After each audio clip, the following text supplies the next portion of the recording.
水嚟㗎，你飲緊個蛋撻。呢個嘢得到呢個榮譽㗎，你好中意啊嘛？唔係，佢琴日㗎呢個，即係琴日擺到而家，未至於力推喎，我唔推喎其實。10分係滿分。係啊。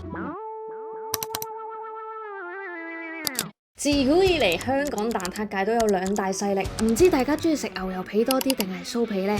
今次我會橫掃全港7間有名嘅餅店，揾出最強曲奇皮蛋撻。如果你係酥皮派嘅，我哋壓軸仲拍埋全港2大酥皮蛋撻嘅終極比拼㗎，可以直接飛去後面睇。咁尋找最強蛋撻，而家就正式開始啦！呢個咧就係全港好多分店嘅蛋撻王啦。佢咧係好勁嘅，佢係榮獲香港工業總會頒發香港 Q 乜優質產品認證，係全港唯一同第一間嘅 Q 乜蛋撻。Q 乜蛋撻係咩嚟嘅咧？咁我係唔知嘅。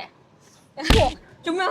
嚇死人啦！因為佢有好多款蛋撻嘅，我以前其實幾中意食佢個牛乳蛋撻嘅，因為未風魔一時嘅。但係我就比較少試呢一個嘅牛油皮蛋撻。咩係 Q 乜蛋撻啊？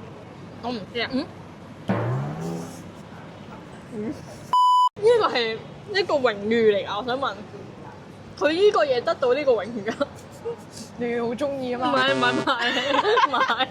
首先佢嗰個厚薄嘅程度你可以睇到，你得1cm，然後佢超級甜喎，佢好似糖水咁喎，甜到係好流心咯，佢嗰個蛋咧係唔係好凝固感㗎？你可以話液體添啊，我覺得。其實佢個餅皮都冇特別出色咯。喂，唔得啊，我諗唔合格啦已經。有冇啊？冇啊，2.8啦，2.8。因為我未去到嘅。佢水嚟㗎，你飲緊個蛋撻。3.5。你好多咩？唔得啊！喂，蛋撻王喎，王喺邊度啊？嬲！依家咧就係中環嘅泰昌餅家啦，啱啱好驚嚇啊！因為咧我哋去到咧明明見到好多個蛋撻嘅，跟住佢就話賣晒啦，唔可以賣啦。跟住嗰個店員原來話等緊嗰個男仔外國人士嚟嘅，買晒所有蛋撻全店嘅蛋撻啊！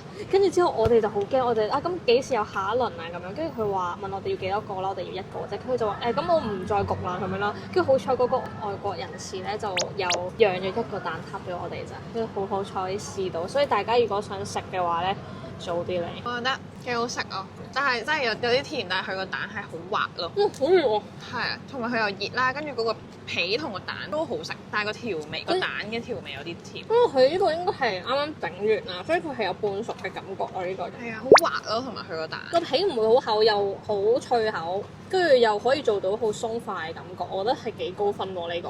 係啊，佢純粹係個蛋有啲甜味，一個我覺得可以減少翻少少甜，咁佢就好 perfect 啦。冇錯，9分啦呢個。我俾8分。喂，呢個係值得推薦啊，同埋佢都幾方便啦，我會覺得唔係話行好遠。同埋佢又有幾間分店咧，唔使特登去一個地方就係為咗食嗰個蛋撻。推薦。而家我哋嚟到咧太子嘅超群啦，跟住呢個係蛋撻關注咗力推嘅方叔蛋撻。我覺得佢個曲奇係幾好食嘅。你中意佢個牛油皮啊？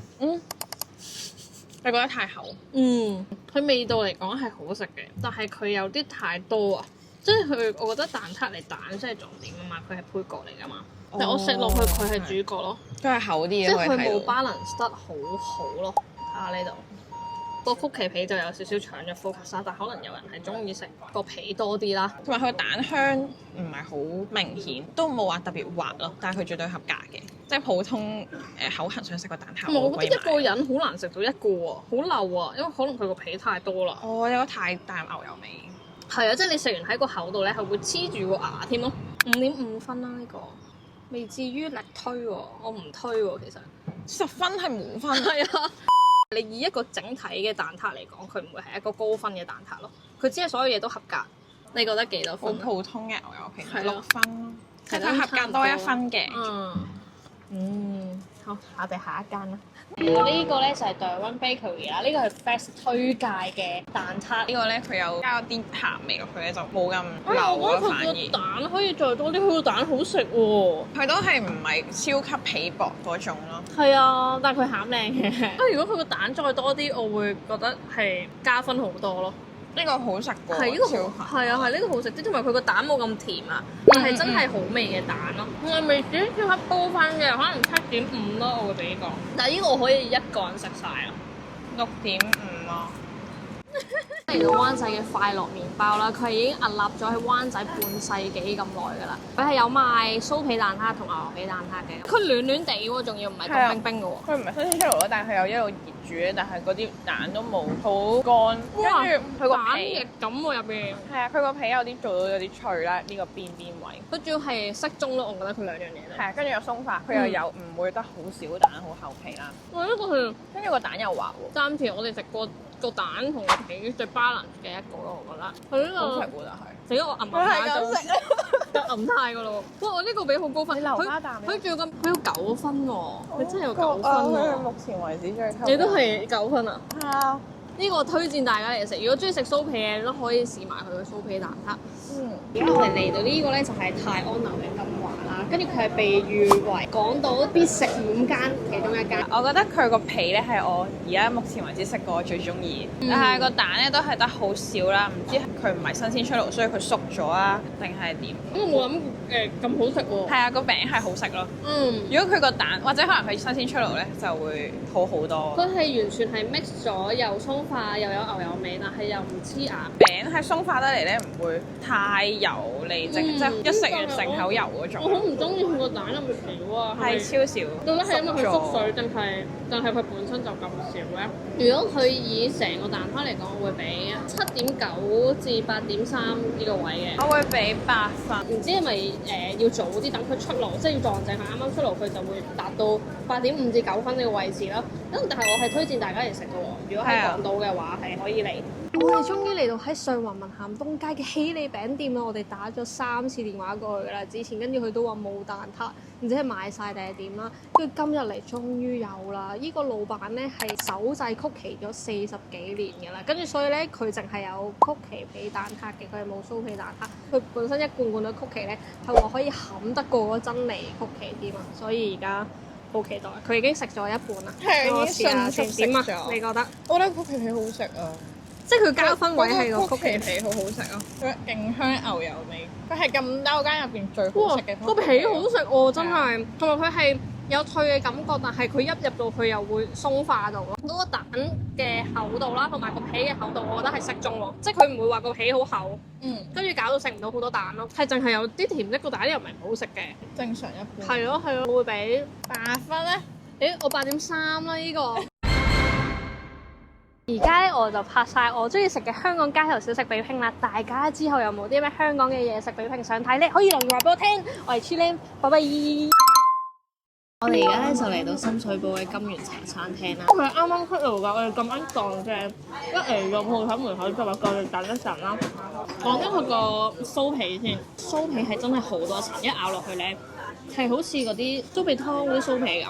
啊，佢個蛋係好食嘅喎，即係佢雖然係好熱啦，都係食到好重嘅蛋味咯。上網睇嗰啲係人哋全部超級多層，而家3層我未去到100層嘅，個入邊個蛋嚟講咧，佢係會有9分嘅。有啲咧咪好薄切切嘅，佢係勁厚啦。如果佢出邊係牛油皮嘅話，呢個蛋撻係10分。